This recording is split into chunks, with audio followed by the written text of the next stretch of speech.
السلام علیکم ناظرین، آپ دیکھ رہے ہیں جانثار نیوز مالیگاؤں۔ جانثار نیوز مالیگاؤں میں آپ کا سواگت ہے۔ ناظرین چلیے آج کی اس اہم خبر کی طرف ہم آپ کو دکھاتے ہیں۔ جس سے قبضہ قدرت میں میری اور آپ کی سب کی جان و مال، اس قوم کی ہمدردی رکھنے والے مختلف اداروں کے سربراہ، معزز بزرگ حضرات، نوجوان ساتھیوں، السلام علیکم۔ مجھے 6 منٹ دیے گئے ہیں اور 5 منٹ میرے پاس آپ سے بات کے لیے بچے ہیں۔ سب سے پہلے تو میں آصف بھائی آپ کو مبارکباد دوں گا کہ آج آپ نے بہت سارے کچھ لوکل، کچھ مرکزی لیول کے، کچھ ریاستی لیول کے بہت سارے مسائل کے سازوں کو یہاں پر جمع کیا ہے اور اس پر گفتگو کرنے کے لیے بہت سارے ایکسپرٹ آج ہمارے ساتھ میں یہاں موجود ہیں۔ میری تقریر کیا معنی رکھتی ہے؟ کوئی نہیں، جو سیشن ہوگا اوپن ٹاپ جب ہوگی اس وقت کچھ بات کرنے مزہ آئے گا، کیونکہ بہت سی معلومات اس وقت ہم کو مل چکی ہوگی، لیکن ایک آپ نے عزت دی اور مجھ سے کہا کہ میں کچھ اپنے خیالات کا اظہار کروں، تو اتنے کم وقت میں تو ناممکن ہے، لیکن سمجھدار لوگ بیٹھے اشاروں پہ بات سمجھ جاتے ہیں۔ اس کا جو مقصد ہے وہ آپ پر اچھی طرح واقف ہے، کیا مسائل ہمارے پاس نہیں ہے، اور ان مسائل کو سمجھنا، ان مسائل کو بار بار دہرانا اور اس کے اوپر گفتگو کرنا، اس کے حل کو تلاش کرنا، اس کے مد مقابل ہم نے جمع ہو کر یکجہتی کے ساتھ اس کا مقابلہ کرنا، اللہ نے اس پیڑھی کا وہی مقدر لکھا ہے اور ہم اس دور سے گزر رہے ہیں۔ اس طریقے سے قوم تیار ہے۔ ایک انپڑھ شاعر نے کہا کہ نہ رہا چاند ستاروں کا میں محتاج کبھی، اپنی تقدیر کے سزا میں نے اجالے دیکھے اور تذکرہ ہاتھوں کا لکیروں کا وہی چھوڑ دیا جب نجومی نے میرے ہاتھ میں چھانے دیکھے۔ یہ چھانے والی قوم، یہ سب جان قوم جو مصیبتیں آزادی کے بعد سے لے کر آج تک ہم اٹھا رہے ہیں، کچھ سالوں میں اس میں زیادہ شدت آئی ہے، اس سے زیادہ ہمارے مقدر میں کچھ نہیں ہے۔ لیکن آصف بھائی، آپ جیسے لوگ، آپ جیسے رہنما، اگر میں یہ کہوں کہ ملک کا دل کو کہیں احساس ستم ہوتا ہے، کہ ملک کا دل کو کہیں احساس ستم ہوتا ہے،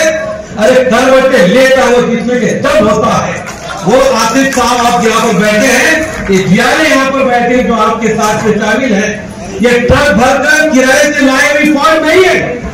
ہر کوئی اپنے ادارے کا سردار یہاں پر بیٹھا ہے، اور اگر اس کانفرنس کے اندر ہم لوگ طے بنا کر یہاں سے جاتے ہیں، انشاءاللہ آنے والے وقت میں جن مسائل کو آپ نے اٹھایا ہے، چاہے وہ اوقاف کا معاملہ ہو، چاہے مسجدوں کی تعمیر کا معاملہ ہو، چاہے نارتھ فکر کا معاملہ ہو، چاہے جنگ مرتبے کا معاملہ ہو، کوئی بھی معاملات ہو، ہم اس کے لیے تیار ہو سکتے ہیں، بشرطے یہ کہ نشستاً گفتاً برخاستاً نہ ہو۔